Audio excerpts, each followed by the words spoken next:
Hi hello అందరికీ నమస్కారం. Welcome to our channel. So friends, first time మన channel చూసినట్లయితే దయచేసి మన ఛానల్ని సబ్స్క్రైబ్ చేయండి. అదేవిధంగా ఈ వీడియో నచ్చినట్లయితే మీ యొక్క ఫ్రెండ్స్కు, మీ యొక్క రిలేషన్స్కి ఈ యొక్క వీడియోను షేర్ చేయండి.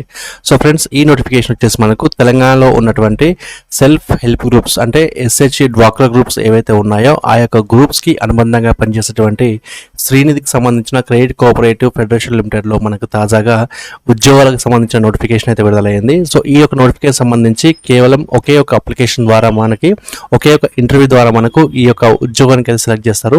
సో కాబట్టి ఈ యొక్క వీడియోలో ఎలాంటి పోస్టులు అయితే ఖాళీగా ఉన్నాయి, సో మనం అప్లికేషన్ని ఏ విధంగా అప్లై చేయాలి, అప్లికేషన్ ఫీ మనకి ఏ విధంగా ఉంది, అప్లికేషన్ సబ్మిషన్ ఏ విధంగా చేయాలనే విషయాన్ని మనము ఈ యొక్క వీడియోలో క్లియర్గా తెలియజేద్దాం. కాబట్టి వీడియోను ఎక్కడ కూడా స్కిప్ చేయకండి, లాస్ట్ వరకు అయితే చూడండి. వీడియో చాలా ఇన్ఫర్మేటివ్గా ఉంటుంది.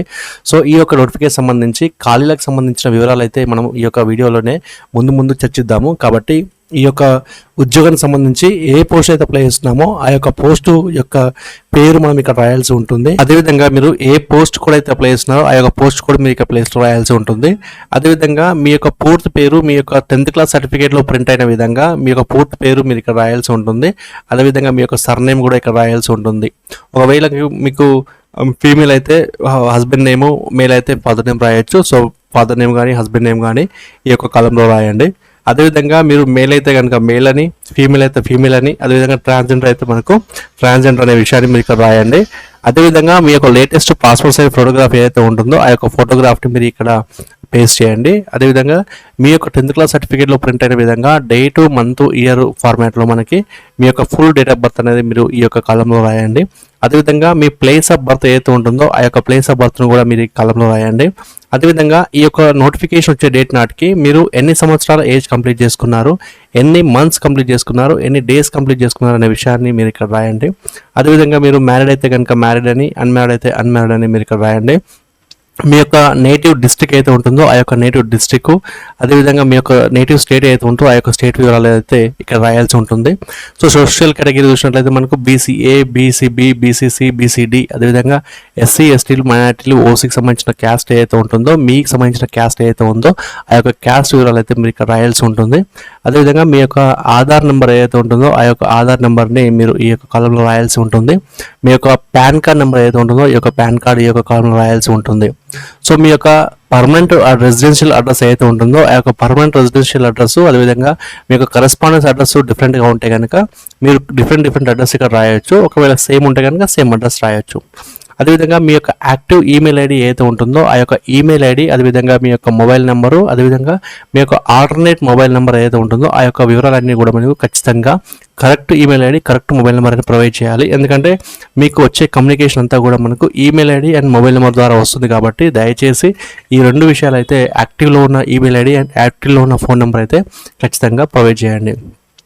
అదేవిధంగా మీకు ఎడ్యుకేషన్ క్వాలిఫికేషన్ చూసినట్లయితే మీకు డిసెండింగ్ ఆర్డర్లో అప్ టు 10th క్లాస్ వరకు, సో 10th క్లాస్ వరకు మీకు పీజీకి సంబంధించిన వివరాలు కానీ, డిగ్రీకి సంబంధించిన వివరాలు కానీ, ఇంటర్కి సంబంధించిన వివరాలు కానీ, ఎస్ఎస్సికి సంబంధించిన వివరాలు కానీ, మీకు ఏవైతే మీకు 10th క్లాస్ వరకు హైయెస్ట్ క్వాలిఫికేషన్ నుంచి లోయెస్ట్ క్వాలిఫికేషన్ వరకు 10th క్లాస్ వరకు డిసెండింగ్ ఆర్డర్లో మీ యొక్క క్వాలిఫికేషన్ వివరాలు అనేటివి ఇక్కడ మనకు మెన్షన్ చేయాల్సి ఉంటుంది.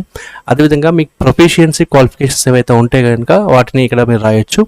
అదేవిధంగా మీ యొక్క వర్క్ ఎక్స్పీరియన్స్ వచ్చేసి మనకు ఎన్ని ఇయర్స్ అయితే ఎక్స్పీరియన్స్ ఉందో లేటెస్ట్ ఫస్ట్ రాయాల్సి ఉంటుందని చెప్పేసి కూడా మనకు రాశారు. సో మీకున్న లేటెస్ట్ ఎక్స్పీరియన్స్, ఆ తర్వాత ఎక్స్పీరియన్స్, ఆ తర్వాత విషయాన్ని కూడా మీకు రాయాల్సి ఉంటుంది. ఒకవేళ ఈ 4 కాలమ్స్ కంటే ఎక్కువ ఉంటే కనుక మీరు అడిషనల్ పేపర్ అయితే మీరు అటాచ్ చేయొచ్చు. అదేవిధంగా మీకు మేజర్ అచీవ్మెంట్స్ ఏవైతే ఉంటాయో ఆ యొక్క అచీవ్మెంట్స్ ఇక్కడ రాయండి. ఒకవేళ మీరు ఏదైనా ఒక బ్యాంక్ నుంచి కానీ, ఏదైనా ఒక ఇన్స్టిట్యూషన్ నుంచి కానీ రిటైర్ అవ్వడం కానీ, లేదంటే విఆర్ఎస్ తీసుకోవడం కానీ ఉన్నట్లయితే మీరు పనిచేసినప్పుడు, మీరు రిటైర్ అవుతున్నప్పుడు మీ స్కేల్ ఏలో ఉంది అని చెప్పేసి విషయాన్ని మీరు ఇక్కడ రాయాల్సి ఉంటుంది. మీ యొక్క బ్యాంకు లేదంటే ఇన్స్టిట్యూషన్ యొక్క పేరు ఇక్కడ రాయాల్సి ఉంటుంది. Month and year of retirement లేదంటే విఆర్ఎస్ తీసుకున్న మంత్ కానీ ఇయర్ కానీ ఇక్కడ రాయాల్సి ఉంటుంది. సో టోటల్ సర్వీస్ కంప్లీట్ చేసినట్టుగా మీరు ఇక్కడ రాయాల్సి ఉంటుంది. ఒకవేళ మీకు ఏదైనా సర్వీస్ రిటైర్మెంట్ కానీ లేదంటే విఆర్ఎస్ తీసుకోకుండా ఉంటే కనుక ఇదంతా అవసరం లేదు.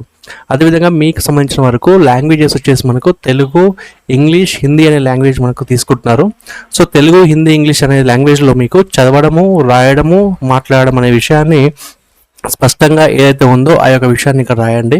సో ఈ నోటిఫికేషన్ సంబంధించి తెలుగు అనేది ఖచ్చితంగా మ్యాండేటరీ లాంగ్వేజ్గా తీసుకున్నారు. కాబట్టి మీకు ఇంగ్లీష్ చదవడం వస్తే కనుక ఇంగ్లీషు చదవడం వస్తుందని పెట్టండి, రాయడం వస్తే రాయడం వస్తుందని పెట్టండి, మాట్లాడడం వస్తే మాట్లాడడం వస్తుందని పెట్టండి.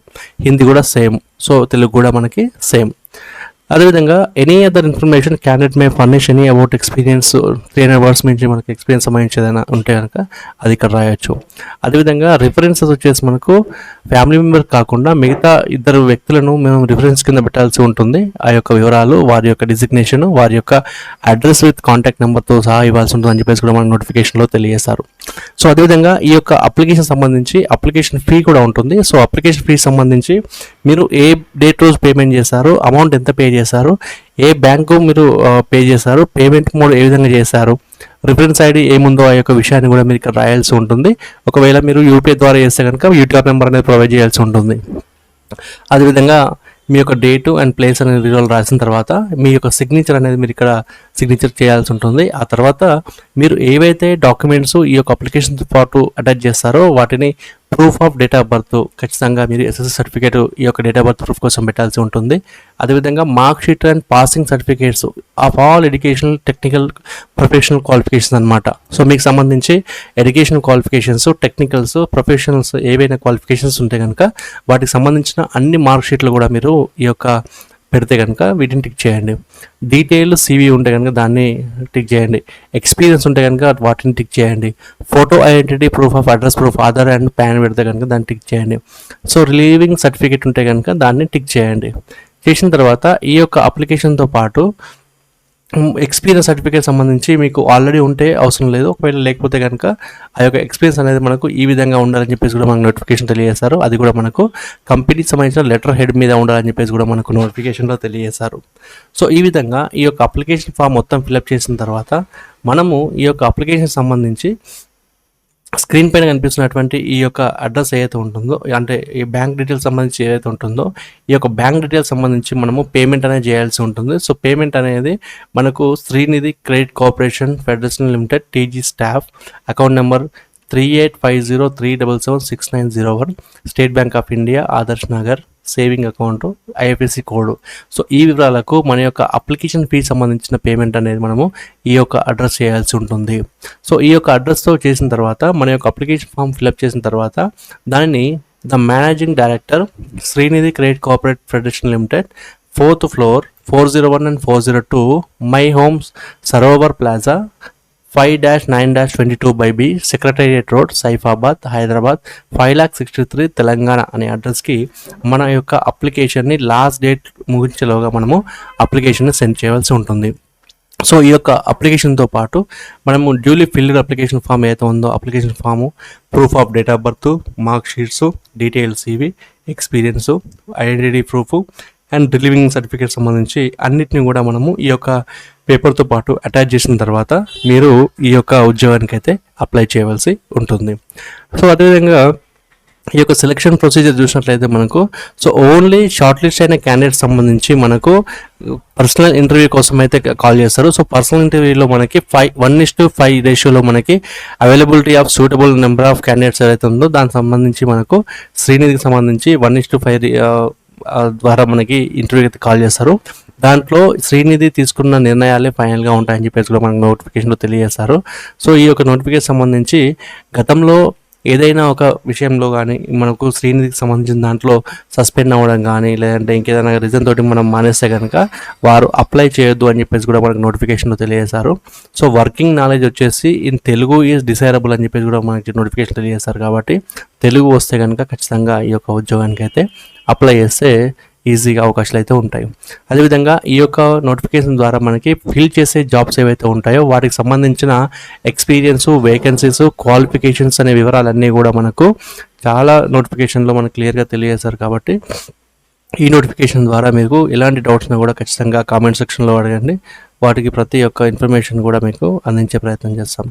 అదేవిధంగా ఈ యొక్క నోటిఫికేషన్ ద్వారా మనకి అప్లికేషన్ ఫీజ్ సంబంధించిన వివరాలు చూసినట్లయితే అప్లికేషన్ ఫీజ్లో ప్రతి ఒక్క పోస్ట్కి డిఫరెంట్గా మనకి అప్లికేషన్ ఫీ అయితే ఉంటుంది. ఈ యొక్క అప్లికేషన్ ఫీలో మనకి general manager, deputy general manager and deputy general manager ఐటీకి సంబంధించిన దాంట్లో, అదే associate research and consultancy, chief manager funds, chief manager financial inclusion, chief manager insurance consultant సంబంధించి ఉద్యోగాలు మనకు 880 రూపాయల శాలరీ అప్లికేషన్ ఫీ అయితే ఉంటుంది.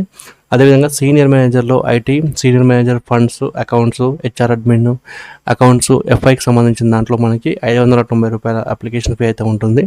సో ఈ యొక్క అప్లికేషన్ ఫీని మనము బ్యాంక్లో ఆర్టీజీఎస్ ద్వారా కానీ యూపీఐ ద్వారా కానీ పే చేసిన తర్వాత మనం ఈ యొక్క అప్లికేషన్ని పోస్ట్ ద్వారా పంపించాల్సి ఉంటుందని చెప్పేసి కూడా మనకు నోటిఫికేషన్లో తెలియజేశారు. సో ఈ విధంగా ఈ యొక్క నోటిఫికేషన్ సంబంధించి మీకు ఎలాంటి డౌట్స్ ఉన్నా కూడా ఖచ్చితంగా మీరు కామెంట్ సెక్షన్లో అయితే కామెంట్ చేయొచ్చు. సో ప్రతి ఒక్క ఇన్ఫర్మేషన్ కూడా మీకు అందించే ప్రయత్నం చేస్తాం. సో ఇది ఈరోజు మనకి శ్రీనిధికి సంబంధించిన దాంట్లో లేటెస్ట్ నోటిఫికేషన్. సో మళ్ళీ ఒక నోటిఫికేషన్తో మళ్ళీ ముందుకు వస్తాను. అందరికీ సెలవు. నమస్తే. జై హింద్.